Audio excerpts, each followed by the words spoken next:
Hello, good evening, and welcome to Unacademy, a one-stop destination for the English medium civil services aspirants. Union Budget 25-26 was tabled on the floor of the Indian Parliament by the Honorable Finance Minister. In this session, let us understand all the important highlights of this budget and what are the big takeaways from this budget. Joining us today is our economics educator Shyam sir, and we will understand from Shyam sir what is the big impact of this budget, strictly according to the requirements of the civil services examination. There was a bonanza announced in the union budget for the middle class in the form of tax rebate, and there is a bonanza announced by Unacademy for the civil services aspirants as well. If you enroll by February 3, you can get free access to Unacademy platform for the next 7 days, where you can attend all the live classes, all the courses, all the batches. In fact, if you're not aware, our Ignite batch is ongoing, where in the morning from 6 o'clock till 9:30 a.m. I'm teaching Indian polity, and I'm in the middle of the discussion on fundamental rights. So if you can wish to enroll and get access to my polity course for the next 7 days, please enroll. The link is provided in the video description. Let's get started and let's try and understand Union Budget 25-26. First, sir, what are your initial thoughts on this budget? Good, bad, or the ugly? I would say we have a balanced budget. The announcements which have been done, the allocations which have been done, it's not just associated with one industry or one sector. Across the board, let's say agriculture sector, industries, the common man, that is a middle class, or even the rural population, etc. There are allocations which have been done. So essentially, everybody can be happy to a certain extent looking at the allocations done in the budget. Except the opposition? There are certain concerning areas as well that we will have a look at when we come across the slides. Now, if you know, the term budget is not mentioned in the Constitution. Constitution refers to budget as annual financial statement, and it is the responsibility of the president to lay before the parliament annual financial statement, and finance minister does that on behalf of the president. But sir, apart from the union budget, which includes the appropriation bill and finance bill, what are the other documents that are tabled by the finance minister on the floor of the parliament? Because yesterday economic survey was tabled on the floor of the parliament, and there was a time when economic survey along with the budget used to be tabled together. Now it is tabled ideally 1 or 2 days before the union budget, along with appropriation bill and the finance bill. What are the other documents that are tabled on the floor of the parliament? So earlier, like you said, sir, there was a time period when we used to present both budget as well as economic survey together. There was also time period when we used to basically present the economic survey much before, then the railway budget, and then the union budget. But from 2017, we have merged the railway budget with the union budget, only one. There is no separate railway budget as of now. But in addition to economic survey being tabled 1 day prior to the presentation of the budget, in the budget there are multiple documents which are presented. There is a finance bill which will give you basically all the information regarding the sources of income for the government of India. There is the revenue part of the budget. Yes, right. For example, the income taxes or the corporate taxes, indirect taxes for that matter. The appropriation bill will give you information, the expenditure, regarding the expenditures of the government. The FRBM statement will provide the details of what is the government of India doing in order to control the fiscal deficit, revenue deficit, or for that matter, even the debt of the government. What are the targets for the current financial year, next financial year, etc. In addition to FRBM, according to the FRBM law of 2003, the government is also supposed to provide certain more documents such as macroeconomic framework statement, medium-term fiscal policy, fiscal policy strategy statement, essentially laying out what are the strategy areas for government of India in the next 1 year. What will be the RD target, revenue deficit target, FD target, what will be the debt target, etc. And what are the, let's say, the parameters which are working in favor of Indian economy. How is Indian economy going to perform this year? What will happen to agriculture sector, industries? Are there external factors playing out, internal factors that can cause a damage to the Indian economy, etc. And finally, one more very important document is output outcome budget, wherein basically government will try to link between the expenditure as well as the quality of output. So these are the other very important documents which were presented today by the finance minister on the field. How are these two documents different from economic survey? The economic survey essentially will give you information regarding what has happened in the last 1 year. Right? For example, 24 and 25. We are in the financial year 25. So what has happened to Indian economy? How exports have performed? How agriculture sector has performed? How industries has performed, etc. At the same point of time, the survey will also point out the issues or problems in the industries or other sectors and will recommend. Whereas these documents will talk about the future. That is in the next 1 year, next 2 years, according to the rolling targets which have been chosen, the government will provide you information regarding all of those areas. These are very important pieces of information that can be relevant for your examination, because previously once a question was asked in the prelims examination, which of the following departments is responsible for the preparation of the budget? So budget is prepared by the finance ministry, but there is a department called Department of Economic Affairs which is responsible for the preparation of the budget. In fact, in another year in the prelims examination, the question also was asked, which of the following documents are presented, tabled in the parliament along with the union budget? So you have to be absolutely clear about these documents as well. Yeah, in fact, if UPSC wants to make the question much more difficult, rather than stopping at the division, stopping at the department, they can enter into division. Budget division. Yes, budget division of Department of Economic Affairs, or even for that matter, the economic survey. It is published by Economics Division, right, of the Department of Economic Affairs. So the student, and the author is the Chief Economic Advisor of the Finance right, and that's the reason I tell the students, keep on listening to the speeches of CA. You will get an indicator what will come in the economic survey. For example, last year he spoke about the increasing inequality of growth between the profits and wages. He spoke about companies not paying sufficient salary. He spoke about multiple things, and all of them have echoed in different chapters of economic survey. And economic survey is a very important document for your mains answer writing. Yes, a lot of questions can be asked directly from the economic survey itself. For example, this year's economic survey, there is a talk about tariff and non-tariff barriers. How European barriers, or let's say European CBAM measures, can have an impact on Indian exports. How inflation has been controlled by Government of India in the last 1 year. Lot of important discussions have happened.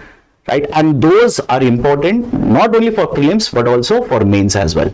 Let's understand the implications of this union budget one by one, and first we will talk about the elephant in the room, the income tax rate changes which have taken place. Is it true that if you are earning up to 12 lakhs you don't have to pay tax, or is it that there is some kind of tax rebate for those earning up to 12 lakh? Can you please explain this to our audience? Generally, there is a misunderstanding amongst a lot of people. What the Government of India has announced is, if your income is up to 12 lakh rupees, up to 12 lakh, you will get a tax rebate. Essentially, it means, according to the slab rates, the income taxes will be calculated, you have to pay, and that will be given back to you. But if your income crosses more than 12 lakh rupees, again somebody will say, sir, standard deduction will be available. So 75,000 standard deduction plus 12 lakh. If your income crosses that, then absolutely no rebate. If you're earning up to 12 lakh 75,000, effectively you're paying zero in terms of the income tax. Yes. Most of the people misunderstand rebate with exemption.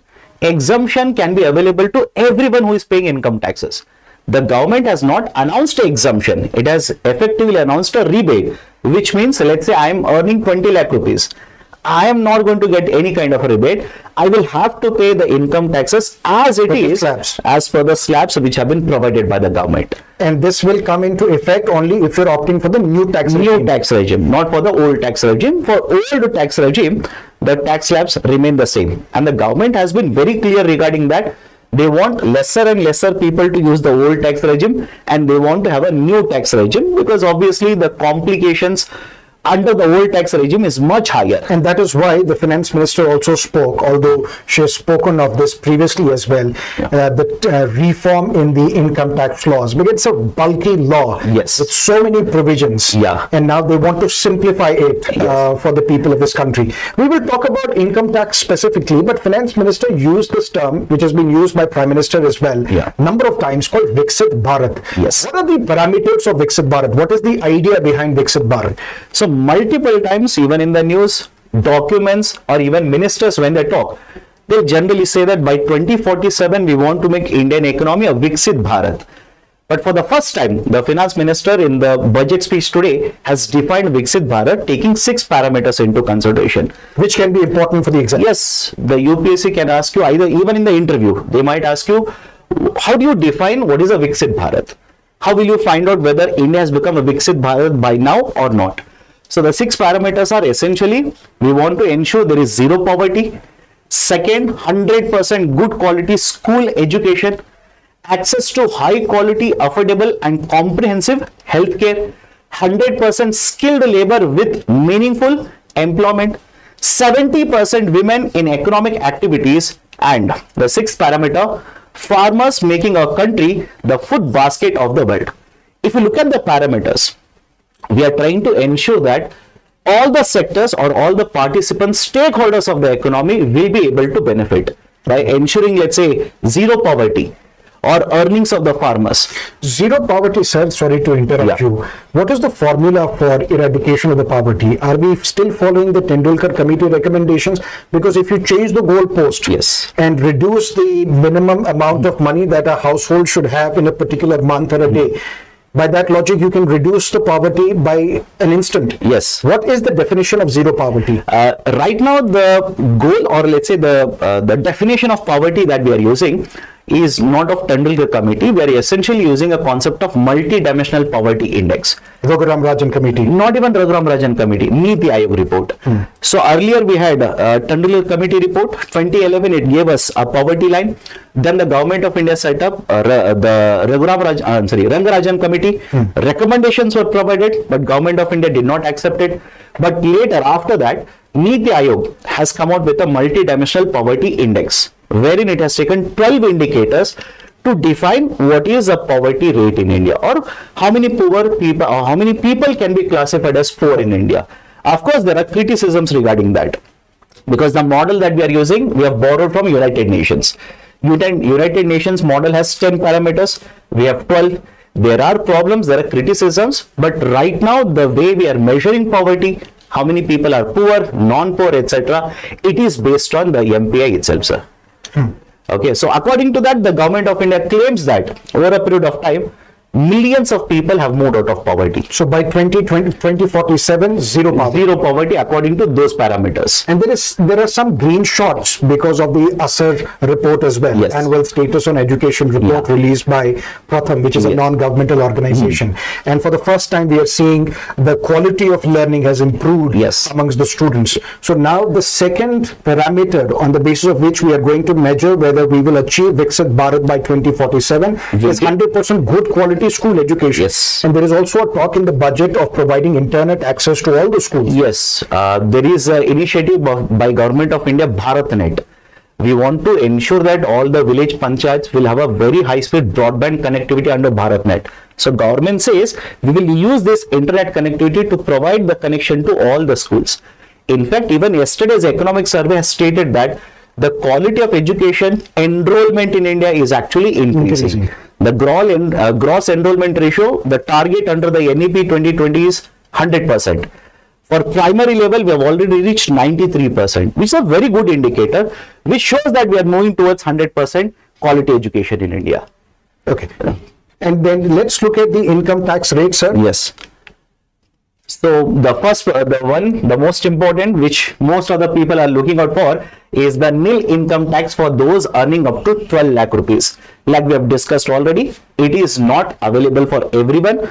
Compared to earlier taxation regime, this is the old slabs. It is not old tax regime, it is old slab in the new tax regime. We can say this is the existing slab. And this will come after the 1st April. This will come into force after the 1st April 2025.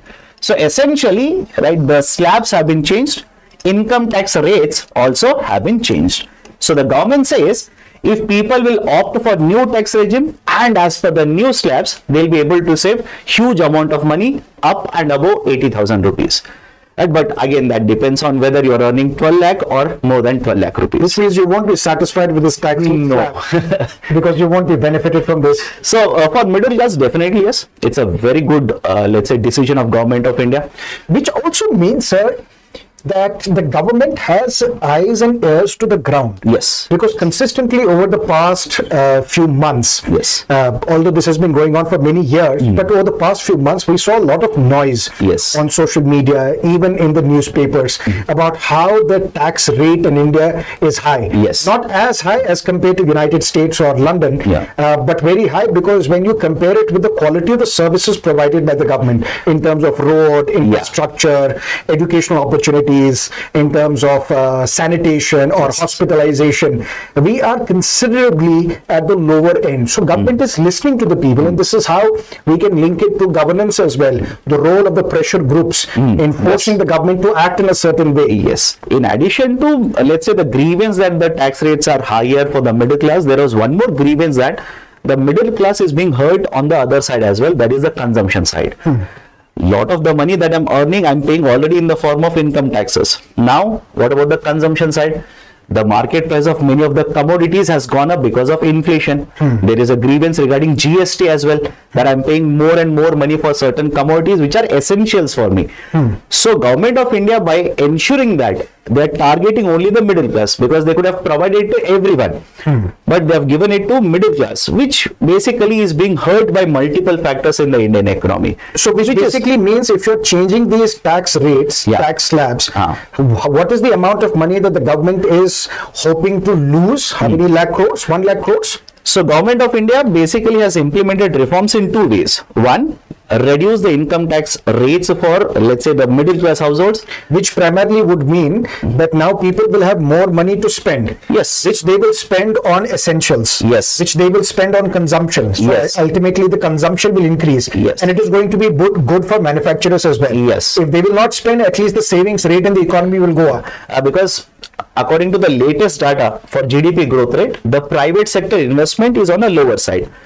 We generally say that government should spend more money, but there's a limitation on how much Government of India can spend money. Right. Rather than spending and driving the growth, there is a limitation always to that. Better to ensure that there is a rising demand for goods and services that will increase the production, employment, again the salaries will increase. This will essentially lead to a virtuous cycle in the economy, which is good for the Indian economy. But it will also have an impact on inflation. Yes, but right now the concern for the Government of India is that demand is lesser. Right. No doubt, the inflation can be caused because of the supply side factors as well as the demand side factors. Right, In it is case of mostly India, the supply on the supply side. And as per today's newspaper report itself, the supply side inflation is going to continue, because the IMD predicts that for the month of February, the temperature will be above normal, and it's a harvesting season for very important agriculture commodities. So in the coming days, no doubt, supply side inflation will be there, but from the demand side, this is not going to contribute greatly to the inflation because the demand is already lesser. Many of the companies have stopped investing or reduced investing because they feel the capacity is already very high. They have over capacity. So production is much higher compared to demand. So now this kind of a reform is expected to boost consumption demand, and that is good for Indian economy. Very nice. So slabs are done. In addition to this, the Government of India has announced that they are going to introduce a new income tax bill. Basically simplifying the Income Tax Act of 1961. Compared to the Act of 1961, they want to simplify it. Lot of deductions are there, lot of exemptions are there, and over a period of time, lot of amendments have been done. So we want to simplify it to a much better, let's say, the system. So the bill will be introduced in the next week, right? So Not right to now. bring it at par with the international standards. International standards, right? So that will happen only in the next week. Next one is a scheme for arm's length pricing. Now there is a concept of a GCC in India, that is essentially the global capability centers. The multinational enterprises will open up offices in India. Rather than bringing lot of investment, registering companies in India, they'll simply set up, let's say, research and development facility, or right, let's say, software development facility, etc. India is one of the epicenters of the GCCs. For example, in southern part of India, Tamil Nadu itself, the growth of GCCs in the last 1 year has been more than 20%. So government of India has implemented certain reforms, and one such reform is for transfer pricing, we want to have a standard policy, standard formula. Because one of the reasons why there is so much of a dispute between a taxpayer and a multinational enterprise is there is no standardization as to what should be the transfer pricing. So now government of India says we will introduce a scheme for arm's length pricing which will standardize how transfer payments will be calculated or transfer pricing will be calculated, and this will be applicable for 3 years, and this is as per the international standards. With this, arm's length pricing recently seen in the news is related to which of the following? Yes. That's how a question can be asked from this topic. It was in fact there in the context of BBC Broadcasting Company in India. So this is a very favorite area of UPSC. So government of India has not only done reforms to promote GCC under arm's length pricing. In fact, there is one more reform which we'll have a look at it later. Okay. So this is regarding taxation. Next important reform is TCS. There is a basically under a reform, right, called as LRS, liberalized remittances scheme. Lot of investment, or let's say lot of money is taken out of India. But government of India, considering the outflow of money from, let's say, last couple of years, has started imposing taxes on it. That is essentially called as TCS. Tax Basically, collection. you are traveling abroad. Yes. There is a limit to the amount of money which you can spend abroad. Yes. Under liberalized remittances scheme, annually a person is allowed to take out more than $2.5 lakh without any approval of RBI. But if you cross that amount, you will have to take the approval of Reserve Bank of India. Because people go abroad for study purposes or tourism purposes or investment purposes, a lot of times they will have to take the approval. Government of India from 21-22 has introduced taxation, that is tax collection at source on some of these particular investments. Until now, if the limit that you basically take out, the remittances that you take out, the limit was 7 lakh rupees per annum. Now this has been increased to 10 lakh, which essentially means there is more freedom now. Without having to pay taxes, I can take more amount of remittances to the international market. More shopping. Yeah. More perfumes. More duty free. But the one more benefit that has been announced by the government is, if you are basically taking out the remittances for educational purposes, that is, let's say I'm enrolled into Harvard University, I'm enrolled into London School of Economics. For that, I will take a lot of money out of India in the form of remittances. That amount will not be calculated now for TCS calculation. Until now, the taxes were fully calculated. Exemption has been provided. And specifically, if you basically take out these remittances by borrowing from a financial institution. Okay. Let's say I take an educational loan from a bank. This kind of a money that I will take out of India, now government of India says, if this institution, financial institution is recognized, specifically financial institutions, now no TCS remittances, even if it is exceeding above 7 lakh rupees. This is one more very important announcement. There is also a surge in the number of companies now which are working in the domain of study abroad. Yes. New companies, new edtech companies mushroomed in India. Yeah. So it is going to be a win-win situation for them as well. Government of India is promoting foreign institutions, opening up, let's say, the universities in India. The campuses in India. We have seen the Australian University in Gujarat. At the same point of time, many of the people feel that if I have a foreign degree, the value of that in India will be much, much better. I'll become an NRI now, etc. I'll get a better job offer, etc. So all these reforms are essentially going to promote getting access to quality education outside India. Great. So this is regarding taxation. Now the mainstay of Indian economy, agriculture sector. So in agriculture sector, multiple reforms have been announced by the government, right? For example, in case of India, sorry to interrupt you, sir. What is the contribution of Indian agriculture to the economy? Generally, the contribution in terms of, let's say, GDP comes at in the range of 17 to 18%. It will vary from 1 year to next year. And in terms of employment, agriculture accounts for around 46% of the total employment.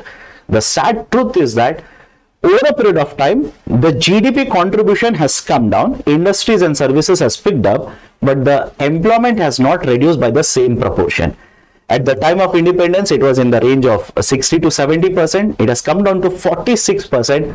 But even after that, most of the employment is stuck up in agriculture sector in India. And that's why we say that this period of post 1991 liberalization is a no jobs growth. Yes. In the sense that services sector, which contribute a large portion to GDP, but it is employing less number of people. Yes. So ideally, we should have more jobs in the manufacturing sector and reduce the dependency on agriculture. Yes, generally the evolution of economy happens from primary to secondary, secondary to tertiary. But in case of India, which is an exception here, we directly jumped from primary to tertiary.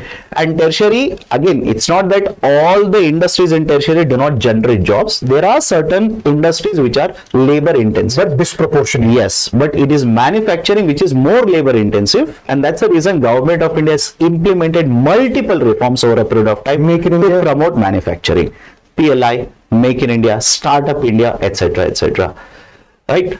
So in agriculture sector, certain important reforms are: one, on the lines of the aspirant districts or aspirant program, aspirational districts program. The Government of India now wants to identify 100 districts which have very low productivity. Historically, we have seen that there are certain regions in India where production of agriculture commodity productivity is much higher. There are certain regions where productivity is very, very low. So Government of India says we will implement a scheme, Dhan Dhanya Krishi Yojana. Under this, we are going to identify 100 districts and we will promote agriculture productivity in these 100 districts. Right. So this is one initiative. Second initiative is KCC, Kisan Credit Card. Under this, until now, right, basically up to 1.6 lakh rupees, there was collateral free loan and the limit was up to 3 lakh rupees. Now, Government of India says we want to increase the limit up to 5 lakh rupees. Reason being, despite implementing multiple reforms, we have promoted RRBs, we have promoted cooperative banks, we have promoted PSL under public sector banks. Even today, according to RBI report, around 40% of the rural population takes a loan from informal sector. And one of the reasons they end up taking loan from informal sector is they do not have collaterals. Right. So Government of India wants to spread the availability of Kisan Credit Card and ensure more and more farmers will be covered under the Kisan Credit Card. Right. So apart from this, we want to promote an initiative where we will have higher productivity of oil seeds. Reason being, you take pulses, you take oil seeds. India is import dependent. Right. We are one of the largest consumers of these kind of commodities. For example, pulses. India is the largest producer, largest consumer and largest importer. Despite multiple reforms, we have not been able to meet the demand for these commodities. And multiple times, one of the reasons why there is food inflation is because of these commodities. And when you are import dependent, exporting country imposes certain restriction, you are at their mercy. That's the reason Government of India says, now I'll become Atmanirbhar in pulse production. I'll promote, right, oil seed production. All of this I can do if I have better quality seeds. And that is what the Government of India is trying to do here, produce more and more high yielding seeds. Right. So this is one more very important reform. And Makhna board in Bihar. Makhna board in Bihar. Is it a union budget or the budget for Bihar? Right. So Makhna, a superfood.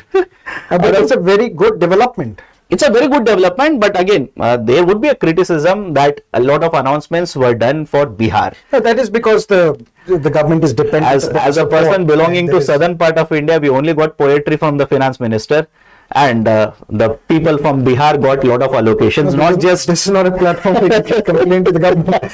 So Makhna board in Bihar. Yes, right. So we need to have a particular board which will basically have a policy to promote production, export, because there is a lot of potential for Makhna, not only in India but also outside India. In fact, many of the celebrities, even Mr. Kamath has basically batted in favor of Makhana as a superfood. Yes. So there is a huge potential. Government of India says we want to produce, we want to export, we want to promote the farmers' welfare as well. So these are some of the important reforms. Apart from this, there is a focus on cotton productivity production as well. Any new scheme on agriculture? In case of agriculture, sir, these are some of the important schemes. Apart from this, there is a very general scheme which basically talks about let's say Atmanirbharta impulses. So specifically, let's say compared to earlier years, I would simply say the allocation, or for that matter, the importance, no doubt there is importance, but compared to earlier years, I feel that the allocation has slightly come down. So no new national mission or a mission in critical mode? No, nothing special. A lot of these are extension of earlier schemes which were announced. Okay. A lot of these are extensions. Okay. So let's ask the students if you have any specific doubt with respect to what we have discussed till now. Any questions that you have for Shyam sir? Abhinav Lal says, say makhana.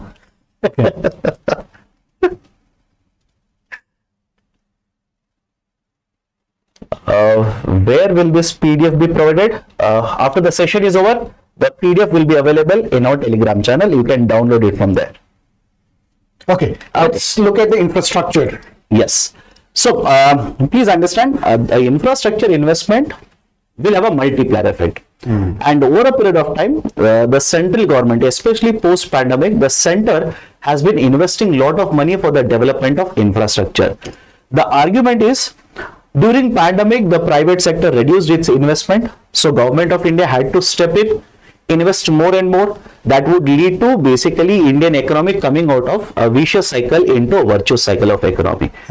And in the last couple of years, right, according to Economic Survey and many other documents, the capital expenditure of Government of India within infrastructure has increased by leaps and bounds. And that has been one of the reasons why we have been able to come out of, let's say, the recession or the technical recession that we experienced earlier. So in case of infrastructure, the Government of India earlier during pandemic had announced an initiative called as Asset Monetization Plan or National Monetization Program. Under this, we would simply identify certain infrastructure assets which are either not utilized at all or underutilized. It could be an airport, it could be a railway station, it could be a power project, etc. So the project which is not at all utilized or underutilized would be leased out to a private sector.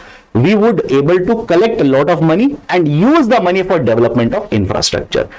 That was applicable for certain period of time. Now Government of India says we will have a new asset monetization program which will be applicable for 5 years, 25 to 30. The importance of this is this will be one source of income for the government whenever they want to invest and develop infrastructure, because they will be able to leverage the asset, like let's say lease it out to private sector, collect money and invest in other infrastructure projects. So an alternate way to disinvestment. Yes. So, but the important difference is in disinvestment, we are selling out the asset. So that's why I said an important alternative to disinvestment. Right. Only difference is here ownership. Yeah, ownership will be there with you. Remain with the government. Only rights of usage is given to a private sector. So very important initiative. This will be a source of revenue for the government.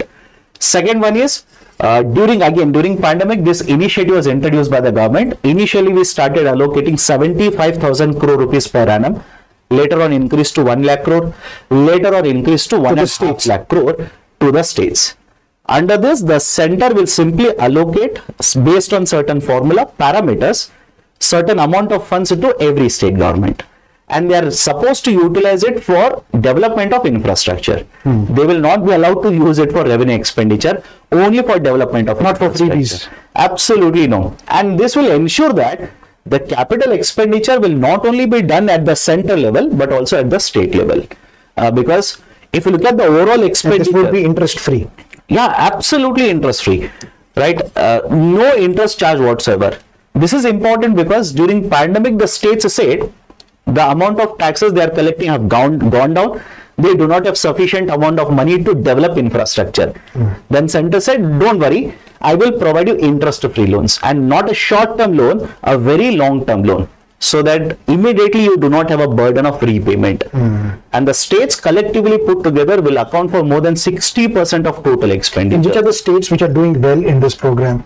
Sir, these particular states are identified based on the parameters. For example, no, I'm saying which are the states which have made the best use of this interest-free loan? The allocation has been done. The evaluation is yet to be done. For example, the state of Tamil Nadu, or for that matter, state of Gujarat, Maharashtra, because the parameters are very similar to the parameters used by the Finance Commission. Okay. So these are some of the states, including some of the northern states such as UP, which have got lot of entitlement or allocation under this particular program. Right. So they are developing the infrastructure projects. Allocation has been done, but lot of these funding is also conditional in nature. Conditional in the sense, the government of India will say, you implement reforms in the power sector. In that case, I will allocate, let's say, 0.25% of the funding. So these kind of conditional transfers are also allocated under this kind of a program. But no doubt, a very important reform to promote capex at the state government level. Is it also conditioned on if you implement one nation, one ration card? Yes, many of these conditions have been imposed because the allocation will be divided into multiple components. Okay. And many of them are conditional in nature. So next one is Critical Minerals Fund. The government of India, let's say back in 2023, came out with a list, right? The critical minerals list. So idea was there are certain important minerals which on which we are import dependent, which there is basically a supply chain disruption likelihood is very, very high, and these are very important for the promotion of growth in the economy. Just like it happened during pandemic. Yes, the best example can be the lithium, right? For example, we are 100% import dependent on lithium, which is very important for EV batteries. On one side, we have implemented FAME 1, FAME 2, EMPS, which are promoting the production and sale of the electric vehicles. But on the other side, we are 100% import dependent. So argument of government of India was that we will identify these kind of critical minerals. We will promote production of these critical minerals in the domestic market itself. In regards to that, government of India has already entered into multiple agreements with foreign companies. There is a joint venture in India called as Kabil, right? A joint venture for the extraction of minerals. Yes, with multiple countries or the companies in multiple countries. We have already have an agreement. In order to ensure that our dependence on China will not be high, we will reduce the dependence and we will ensure that there is a continuous supply of these particular critical minerals. For the students, they may also be tasked with memorizing the list of these 30 critical minerals. Yes. For example, which of the following are found in groundwater? Yeah. Similarly, which of the following are critical minerals? Yeah. Do we have a list? Yeah. So we have a list here. The list of 30 critical minerals which have been identified by government of India, the complete list is available.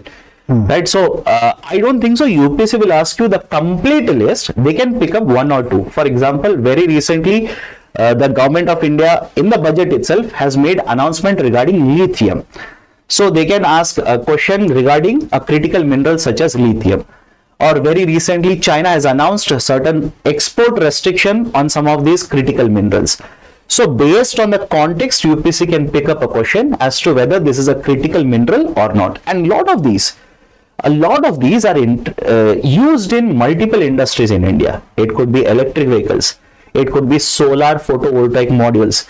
It could be semiconductors. Right. So multiple industries, there is a rampant usage of these critical minerals. Copper, tungsten, tin, graphite. Yes, a lot of them. So there is a very high potential of question being asked on the critical minerals, and very recently also government of India has announced a program to promote production of critical minerals in India. So the potential of question being asked on this area will be very, very high. Right. So Critical Mineral Fund has also been set up by the government. That is one more very important initiative under infrastructure. The government of India has decided that they will promote tourism now. It's nothing new. Earlier also, they have done multiple initiatives. For example, Prasad scheme, where the tourist or pilgrimage cities were identified and promoted. Now government says, with let's say the cooperation of the state governments, we will identify 50 tourist destinations and we will develop infrastructure in these particular 50 cities now. And considering the, let's say, the economic importance of tourism, right, this is a very good initiative. We are already seeing what kind of economic impact Mahakumbh or let's say the importance of Mahakumbh in terms of economic activity, labor generation, right, or let's say the cycling of income that will happen or expenditure that will take, we have already understood. Now 50 more tourist destinations will be identified and we are going to promote infrastructure development here. Right. In addition to this, Another scheme, a old scheme, now the expansion has been done. Regional connectivity. Yes, the regional connectivity scheme, right, very famously called as UDAN scheme, Uday Desh Ka Aam Nagrik. Government of India says more than 80 airports have been brought under the UDAN initiative. Now more airports will be brought under this. More than let's say 10 crore passengers will be basically ferried using the airports and the aeroplane routes under the UDAN initiative. So there is an expansion of this initiative now. Okay. Right. So next one is the area of welfare. So point number one, gender budgeting. The concept of gender budgeting. Very often we talk about, let's say, promotion of women welfare in India. So Government of India from the year 2005 and 2006 has introduced the idea of a gender budgeting, where lot of the initiatives of Government of India will be brought under this. The allocations would be done and the government will ensure that expenditure is incurred as well as the schemes are evaluated. So that initiative under the concept of gender budgeting has been introduced from 2005 and 6, and 20 years we will complete now. So because 20 years, 2 decades, suddenly this will become important. But in terms of allocation of the funds, what has happened? Generally, if you see, the allocation moves very steadily in the range of 5 to 6%. But this year, the Government of India, the revised estimate, not budget estimate, revised estimate was 3.76 or is 3.76 lakh crore for financial year 25. So there is a sudden jump to 4.49 lakh crore rupees. This is a very important number. Reason being, generally whenever proposed investment is 4.49 lakh crore rupees, right? When the budget size is around 50 lakh crore rupees, more than 4 lakh crore rupees government is spending on gender budgeting.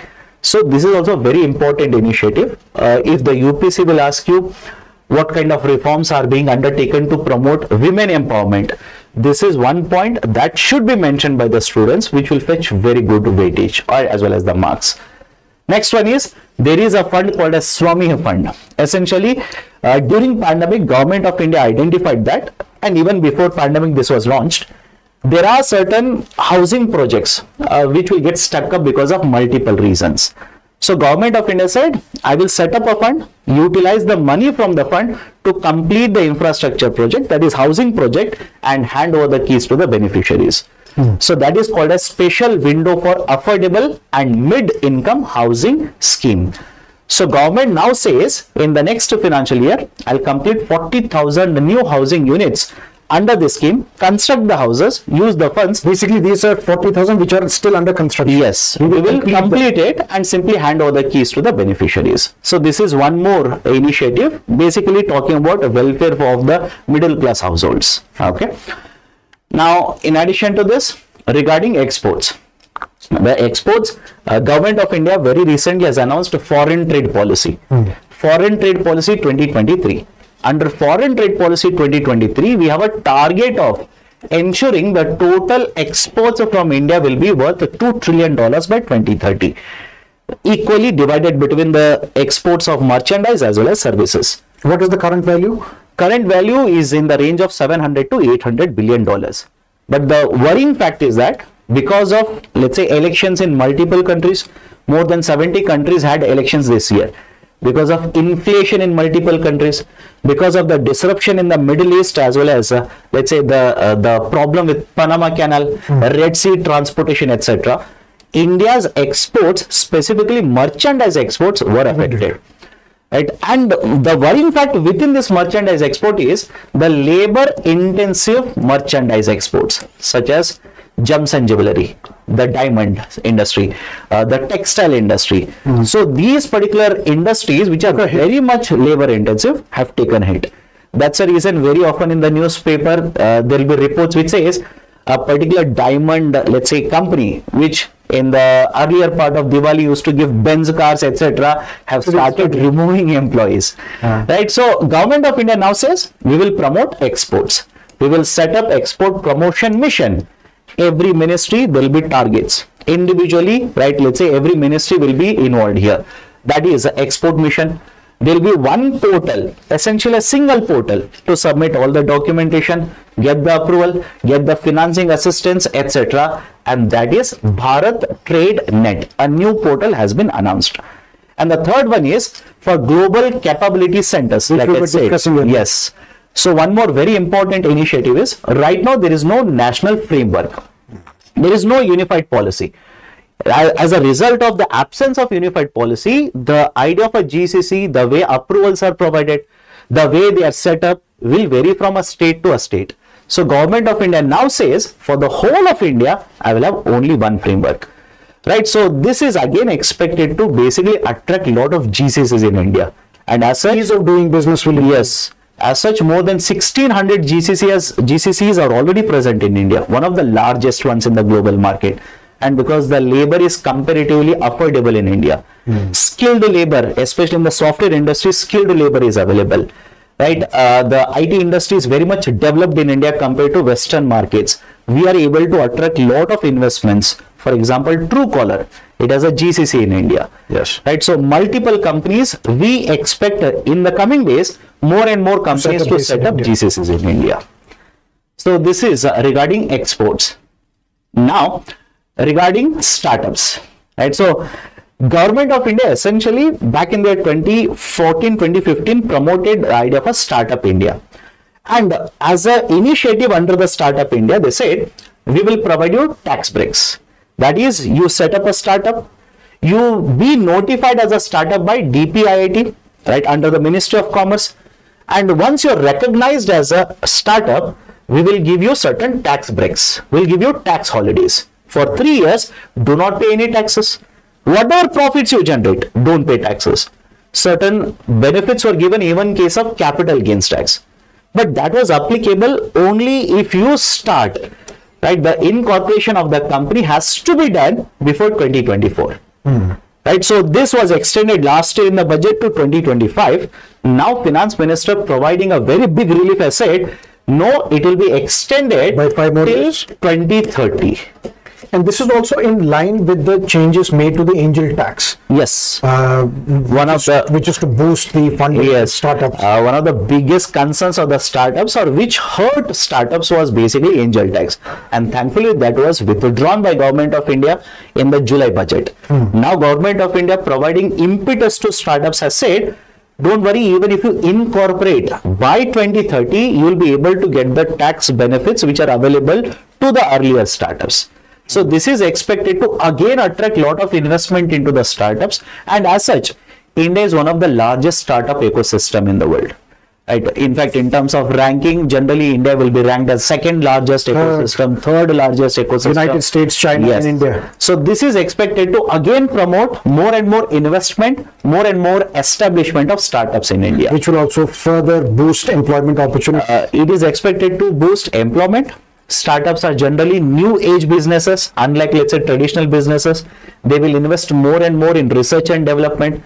They will invest more in patented technologies. We need all of these to be done in the Indian economy. Anything specific to the AI? In case of AI, basically only one announcement has been done, sir. For AI, they have said they will set up a excellence center for education purposes. Right, but apart from that, couple of days ago, we must have seen Mr. Vaishnav has announced that we will develop AI in India. But in the budget, specifically regarding artificial intelligence, only a center of excellence for education purposes has been proposed. Beyond that, nothing has been mentioned regarding artificial intelligence. That doesn't mean nothing will be announced. Yes. It can be part of... It can be done by MeitY. It can be done by the minister over a period of time again. In addition to this, there is also a fund of funds. There is a fund called as FOF, wherein essentially Government of India, rather than directly investing in the startups and taking, let's say, ownership, will invest into certain financial institutions. These are very famously referred to as the AIFs, right? The Alternative Investment Funds. So Government of India earlier had set up a FOF, that is fund of funds, wherein Government of India had invested 10,000 crore rupees. Now in the budget, it has stated that I will increase the allocation to another 10,000 crores, totaling 20,000 crores now. Which will be used to fund startups. Yes, essentially. Any specific for SC women? So in case of the women, there is one more initiative, that is new entrepreneurship. New entrepreneurs, the women, SC and STs, a particular fund or the allocation has been done, but not specifically within the startup. Okay. one more very important big bang initiative has been insurance. And frankly speaking, nothing new in this. This was expected. It was very much on the expected lines. In I fact, remember when I think it was Pranab Mukherjee was the finance minister, and there was a talk of increasing FDI to 74%. There was a series of protests. Over a period of time, from 26, it was increased to 49, 49 to 74 by the current government, and now it's 100%. And now it has been made 100%. But why is the Nifty muted? Because understand, sir, there are certain stocks which have benefited, right? They have enjoyed, for example, the insurance companies. But again, speaking very frankly, is it something surprising? It is nothing surprising. Many of these, let's say, announcements, for example, let's say tax break for the middle class. This was long expected. It was long expected. In fact, multiple reports had stated that it will go up to 15 lakh rupees. In that case, if the market had expected 15 lakh and the government has announced 12 lakh, there should be a negative reaction. Okay. But most of the announcements, or let's say big bang announcements which have been done, again, nothing against the announcements. These are needed. These are very good announcements. But essentially, these were on expected lines. Nothing surprising, nothing out of, let's say, nothing like a googly which has been thrown. For example, I still remember, let's say Mr. Pranab Mukherjee, the moment he announced GAR, right, and retrospective taxation, the stock market on that particular day fell down by more than 1.2%. So these kind of announcements which create a shock in the market or ripple in the market, nothing of that sort has been done. So that's the reason in the beginning I said it's a balanced budget. Nothing to be very, very happy about, or nothing to have. On a different note, you were also planning a video where you wanted to rank the top 5 and worst 5 finance ministers of India. What happened to that video? Is that coming up? I'll do that, sir. I'll do that. But only concern is basically who should I rank the top, who should I rank the worst. I will like that. That video, no doubt, I'll do a video on that. Okay. Okay. Regarding startups and insurance, right? This is a very important announcement. Apart from this, there is a national manufacturing mission which has been announced. Just the announcement has been done. No specific details have been announced as of now. And the importance of this is, sir, the last time, if I remember, a very big reform regarding manufacturing that was done at a national level was when Mr. Manmohan Singh was the Prime Minister. He came out with the National Manufacturing Plan in 2011. Alas, all the reforms under that were not implemented. There was a change in the government. The government introduced Make in India. After that, right, let's say important reforms, but not at covering the whole of manufacturing. PLI, etc. have been announced.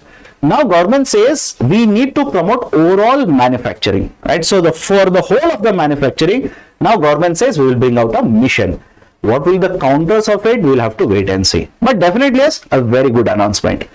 Next one is regarding critical minerals. Something that we discussed previously. There is one component that has been covered in the, right, let's say the budget announcement. Because it has been covered specifically in the budget announcement, you basically can pick up a question.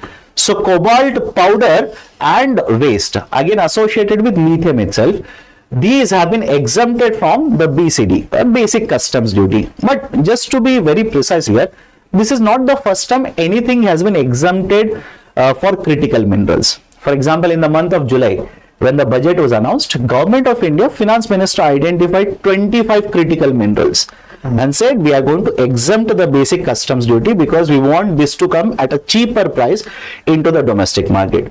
Continuing the same, now one more commodity has been identified, or if you take even the cobalt waste, 2 more commodities. Now the basic custom duty has been completely exempt. And for the aspirants who are watching us right now, I remember, I think it was 2011 or 2012 when graphene was mentioned in the union budget. Yes. And a question on graphene was asked in the previous examination. Yes. So whenever the budget will mention these kind of, let's say, individual commodity, if Government of India makes an announcement for all the 30 critical minerals, remembering 30 will be very difficult. But if budget will mention specifically something, then UPSC will feel that is important and probability of question will become higher. So this is in the context of industries. Now, one more very important announcement is regarding MSME, micro, small, medium enterprises. Earlier, if you see the definition for MSMEs, for manufacturing was different, for service sector was different. The government basically merged it. and came out with only one definition. Whether you are manufacturing or service, doesn't matter. Only one definition.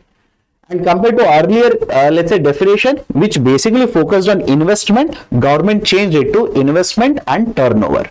Okay. But now government says we will further expand the definition. We will expand the coverage of the definition. For example, right, the current investment criteria for micro enterprises 1 CR, it will be increased to 2.5. What I would recommend to the learners or the students is memorize this. Memorize this. Why? Last year in the preliminary examination, one statement out of 3 statements, one statement was basically on the definition of MSME. Now, because the criteria is changed, in some cases criteria has been doubled, in some cases it has been increased to 2.5. So suddenly the new definition will become very, very important. But beyond this, the importance of changing the definition is that it will provide more flexibility for the MSMEs. For example, the criteria such as PSL or reform such as PSL, priority sector lending. Now earlier, imagine my turnover was 400 CR. I was not classified as a medium enterprise. I would not come under I would not be provided loans under PSL, right? Or even for that matter, Mudra Yojana. It's a very, very important initiative targeting micro and small enterprises. So earlier, because the threshold limit was lower compared to what has been proposed, I would miss out on a lot of these initiatives. Now, Government of India says, I want to expand the coverage. And as such, MSMEs, what is the current percentage on under PSL? PSL, it is 40%. For MSME, generally around 8% is reserved for MSMEs. Okay. But within that also, if you give a loan beyond certain limit, it will not be classified as a MSME loan. So banks have to necessarily provide 40% of their loans to the priority sector. Yes, under priority sector lending. And one concern a lot of these banks have is, these are very risky areas. So a lot of these banks, rather than literally lending, they will purchase PSL certificates from some other banks such as RRBs, just in order to meet the criteria, meet the 40% target. So with, let's say, if a company rather than having 250 crore turnover, it will have 500 crore turnover, banks might feel more comfortable in providing loans. Yes. Right? Even though there is a risk, but compared to 250, doubling of that, more comfort will be felt by the banking sector. So this is a very important announcement which has been done by the government, which in the coming days will definitely promote the MSME performance. Next, the capital expenditure part. If you look at the capital expenditure, like I said, the Government of India during the pandemic increased the capital expenditure. Before pandemic, it used to be in the range of around 5 to 6 lakh crore rupees. Otherwise, the GDP would have collapsed. Yes, because of pandemic, private sector was not investing. The government stepped in and started investing a lot of money. So over a period of time, the overall capital expenditure, right? The overall capital, because the two components of capital expenditure is one, central government directly spending money. Second, central government providing the money to, let's say, state government, which will spend money on infrastructure. Strictly speaking, under the budgeting, let's say the practice, the first expenditure is counted as a part of the capital side of the budget, and the second expenditure is counted under the revenue side of the budget. But overall, this is expenditure that will be spent on infrastructure, money taken from the center. So overall capital expenditure for the coming financial year is kept at 15 lakh crore rupees. That's a good number. But many of the experts have looked at this number and there is a criticism. What is the criticism? Criticism is that the budget estimates basically told us the capital expenditure from the center would be more than 11 lakh crore rupees. Now, if you look at the current situation, that is basically Indian economy, experts are saying is into a slowdown. The first quarter, the GDP growth rate was 6.7, second quarter 5.4. When you have a when you're experiencing a slowdown, it is the duty of the center to increase expenditure. But the central government expenditure has been revised downwards from more than 11 lakh crore rupees to 10 lakh crore rupees. And the criticism, another fold criticism here is, maybe this is the reason why they have been able to meet the fiscal deficit target. Okay. That is, you have overshot revenue expenditure, you want to meet the fiscal deficit target of 4.9%, so you will reduce the capital expenditure. Overall, it looks like you have met the fiscal deficit target. But nevertheless, even 10 lakh crore rupees plus 3 lakh, overall 13 lakh crore rupees is a good expenditure. Next year, it is increased by more than 10%. This is in terms of capital expenditure. Now, in terms of deficits, the 4 deficits which are tracked and the targets are provided under FRBM now. Earlier, the FRBM law used to basically target fiscal deficit and revenue deficit. But because of the NK Singh committee recommendations, we target fiscal deficit, revenue deficit, as well as the public debt as well. So the budget documents basically provide a fiscal deficit to GDP ratio for the current financial year. The actual target during the budget in July was 4.9%. Government says we will not just meet 4.9, we will basically reduce it further by 0.1%, that will be 4.8%. But what is the target given by the FRBM Act? Under FRBM, we need to reduce the FD to 3%, sir. And this was by which year? It was by the year 2008 and 9. But because of the global financial crisis, we had to forego the target, expand the target. Then when Mr. Arun Jaitley was the finance minister, he felt that FRBM document is outdated. He set up NK Singh committee. NK Singh committee recommended by 2023, we are supposed to reduce the FD to around 2.5%. We were not able to do, again because of the pandemic. Now by 2025, we have kept the target of 4.9 here, 4.4 for 26. Okay. So along with this, according to the FRBM definition, the total debt here, only central government debt. So according to NK Singh committee, the debt of the center plus state, it was supposed to be reduced to 60%. Out of 60, the central government debt would be 40% of GDP, and the state governments put together, the target would be 20% of GDP. But again, because of the pandemic, both of them have expanded by a lot, more than 80%. Out of various state governments which are almost collapsing. Yes, right. For example, Himachal Pradesh. And if the situation continues in Delhi, that might be a primary case now, right, as to what the government should not do to destroy the finances of the state government. But Delhi is still relatively different because it has the revenue generating capability. Yes, no doubt, compared to other states, it is in a stable position right now. But looking at what has been promised by multiple political parties. What about your state, Karnataka? The state finances are in a disarray, sir. During the elections, they announced a lot of these, right, let's say schemes. Now they have been forced to roll back a lot of them. Electricity, the prices have started increasing. Free buses, the prices have started increasing all over again. So whenever it's a thumb rule in economics, it's a thumb rule. Race to the bottom now. Yes, everybody is competing. If you keep on providing these kind of subsidies which do not contribute to production, these are not the kind of subsidies which will provide contribution to the production, that will definitely have an impact on the finances of the state. So according to the FRBM document, we are supposed to bring it down to 40%. For the current financial year, it is 57. Next year, we want to reduce it to 56%. Now, finally, the complete picture, the overall picture of the budget, from where we will earn money in the next 1 year and where we will spend the money. So, if you look at there was a time initially when we would be watching the budget analysis to understand what will become cheaper and what will become expensive. Any idea what will become cheaper and expensive? A lot of these imports that we do, which attract higher customs duties, there is a rationalization of, let's say, the duties. Many of the indirect taxes, Government of India has merged them. Many of them have been brought down. Many of them have been discontinued. And that is basically on the theme that the Government of India has been following, simplification. So one, basically the government, because it has been reduced, it was stated that mobile phones will become cheaper now, assuming that the GST will not be increased in the coming days. So let's say housing, there is an expectation of a higher demand for housing because of tax benefit announced by the government. Right. So again, what will become costlier? There is no answer because Government of India has not increased the taxes on anything. Right. Specifically, the finance minister said, I want to rationalize taxation. Where 6 or 7 taxes are there, I want to merge them. I want to reduce them. So specifically now we expect the life of the people to become much more better because of these. So where is this money going to come from?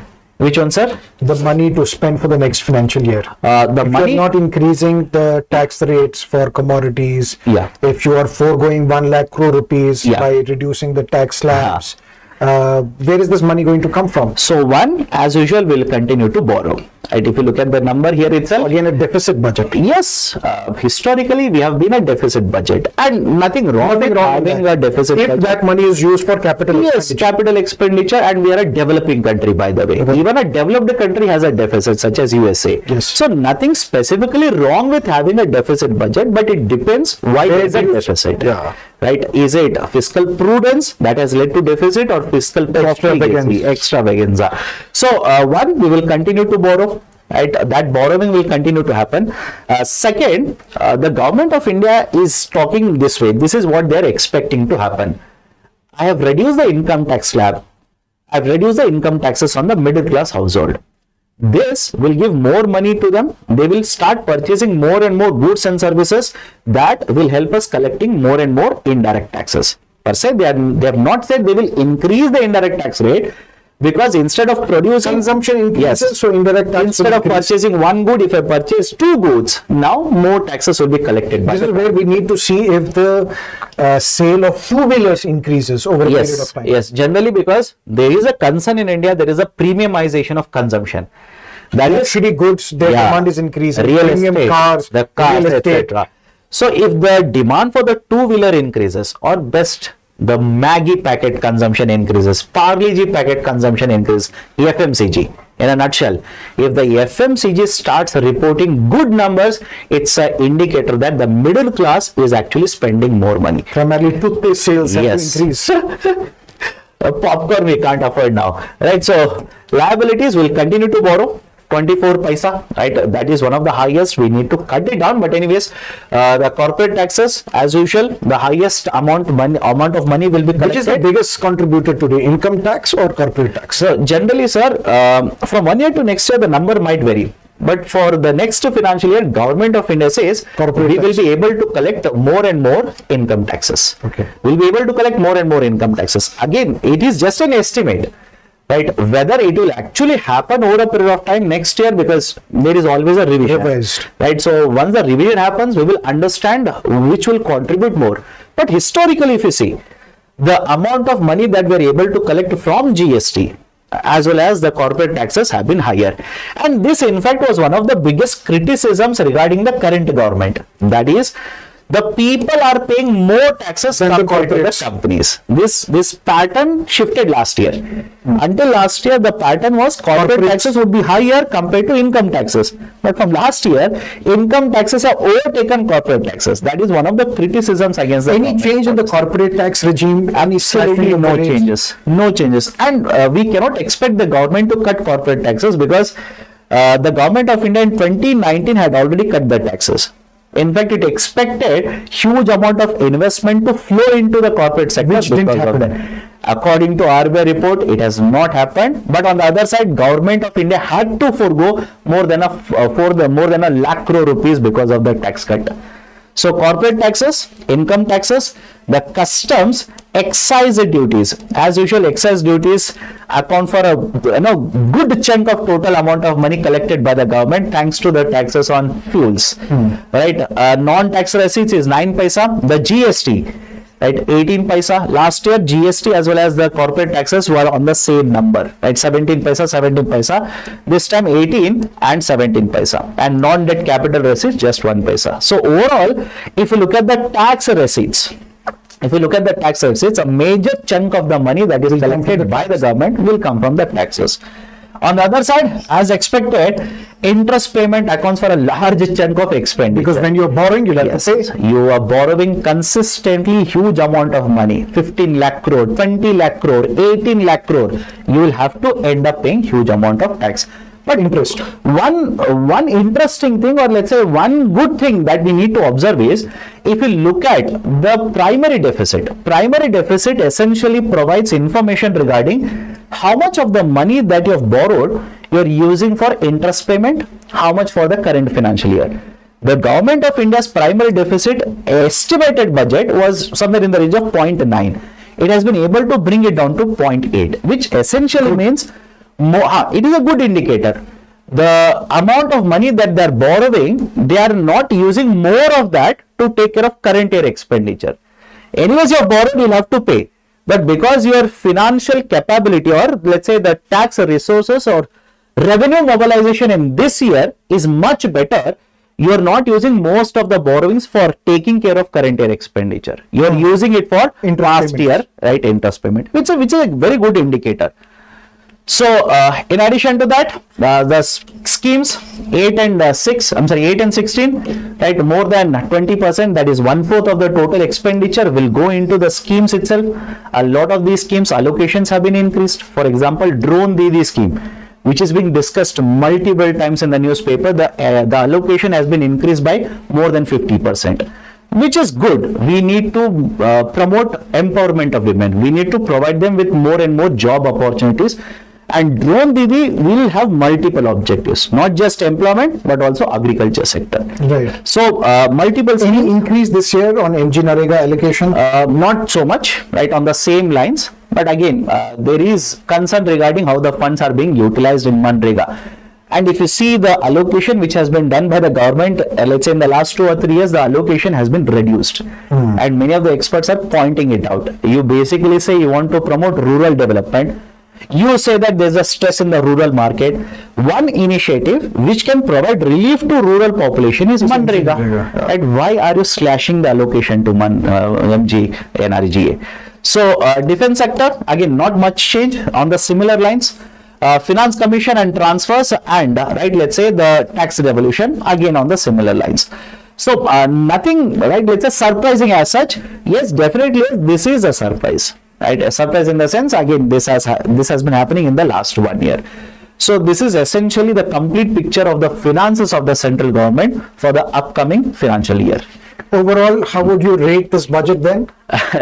Like I said, a mixed bag, some good, some yes, bad. Definitely yes. I would simply say, looking at the situation, the government had to provide something for the middle class. There was absolutely no other option. Otherwise, that would have sent a very wrong signal to the whole market. Because the private sector, they were withholding their investment.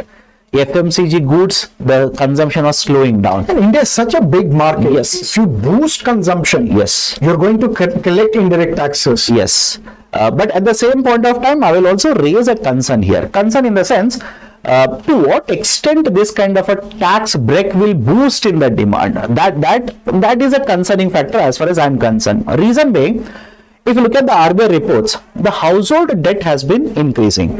And when you provide these kind of a tax breaks, people will have more money if they are confident enough of, let's say, their job, the security in the future, right? Let's say the income sources in the future, they will keep on spending money. But if they are not confident enough, which is a concern right now because Indian economy is falling into a slowdown. If that concern will play on the minds of, let's say, the consumers, right, that might, rather than increasing the consumption expenditure, might lead to maybe a small rise, but not a rise as per the expected. But at least the savings would increase. Savings would increase, but now the concern, one more concern that has been happening in case of India is a lot of money that we are earning, a lot of that we are basically investing in the financial market. The chief economic advisor from the last 1 year has been talking about this. There is increased financialization of savings in India, and that, he says, is a dangerous impact because now the policy will start shifting towards focusing on financial market rather than promoting real economy. That is essentially, if you look at the 2008 and 9 global financial crisis, one of the reasons the impact was so high was because of high financialization of household savings. So CA multiple times, even in the economic survey, has warned us. And one more factor that we need to consider. Can you simplify this point for the students? Okay, so essentially what happens is, when you earn money, you will take part of it, put it in the bank. Bank will use this, lend it to a company, and this will promote production, employment, GDP, etc. But on the other side, instead of keeping the money in a bank deposit, if you invest in mutual funds, if you invest in shares, etc., that is called as a higher financialization of savings of the household. And if you keep on investing in the financial market, no doubt it is needed. It is needed. But if you keep on investing more and more, what if the stock market tomorrow crashes? like it happened back in the year 2008 and 9 in the USA. Subprime crisis. Yes, right. So the whole economy will be impacted because of that. So that has been one concern that the CA has been talking about for the last 1 year, and the same has been mentioned even in the economic survey. And second point I want to mention is the government has given a tax break. But how many are these? How many of these are actual taxpayers? Right? India, hardly around 2% of the population pays income tax, effective taxes. Lot of us file income tax returns but do not pay any taxes because we'll claim rebate, we'll claim that thing, etc. So how much of these people are actually paying taxes? Right? If the number is not very high, then the benefit will also not be very high. If the benefit is not very high in terms of higher amount of tax savings, you cannot expect higher consumption to take place. So as far as I am concerned, it's a good initiative to cut the tax rate to ensure that the middle class will have more money. But whether this will actually translate into higher consumption demand, that is where Government of India has to boost the confidence in the market. It has to ensure private sector will start increasing the production, hiring more and more people. That will boost confidence of even consumers when they look at higher jobs getting generated, and they'll start spending more money. Now let's take a look at some of the questions that have been asked by the students one by one. If you have any questions to ask Shyam sir, please let me know in the comment section. Sir, economic survey is a very lengthy document. How to make its best use for mains? We are going to have a video, one short video on economic survey. I would suggest all the aspirants to have a watch, have a look at it. We are going to have it live. If they want, they can join and raise questions, get their questions clarified. Because the focus on the economic survey should not be on the data, on the factual data. Tables continuously have been provided. UPSC is not going to ask them. But what is the concept that is being discussed in the economic survey? I'll give you one example. I told that one of the labor intensive sector that is suffering today is textile sector. Economic survey in a threadbare has discussed what is happening in the textile sector. What is the problem? Why we are not able to export more? What has the Government of India done, etc. So I would urge the aspirants to focus on the concepts in the economic survey rather than the factual information. What about TCS? Tax collection at source. I think we have discussed that. There are two reforms. One is TDS and the other one is TCS. So in case of both, that is TCS and TDS, reforms have been announced. In one case, the limit has been, threshold limit has been doubled for senior citizens from 50 lakh rupees to 1 lakh rupees. For TCS, in regards to, the TDS, I have explained that. In TCS, regards to LRS, we have discussed it. Budget will be discussed in UCAN also? No, sir. Budget will not be discussed because please understand, beyond the budget documents, or let's say the budget concepts that we have discussed here, there are so many things that have happened in the last 1 week. We should have focus on that as well, right? So in UCAN, I would focus on the other important aspects. For the budget, they can have a look at this. Okay, that is about it with the analysis of today's union budget. Whether it was good, bad or ugly, we have had a very important, fruitful discussion strictly according to the requirements of this exam. Yeah. Thank you so much for watching. Do let us know in the comment section what is your take on this budget and if you want any guidance from us. And plus, let's not forget, beginning today, there is a 7-day free access of our platform. All you need to do, can you show that slide again, sir, once? If you enroll before February 3, you can get access to all the classes, all the batches. And I've told you, I am teaching polity in the morning. Shyam sir is teaching economics. So if you want to attend these classes without paying anything for the next 7 days, and in fact, if you can continuously watch these videos, you can finish the subjects in these 7 days. So make the best use of this. The link to access our platform is provided in the video description. It is also provided in the comment section. Please join us. We would be more than delighted to teach you for the next 7 days. Thank you so much for staying with us. All the best. Bye-bye. Good night.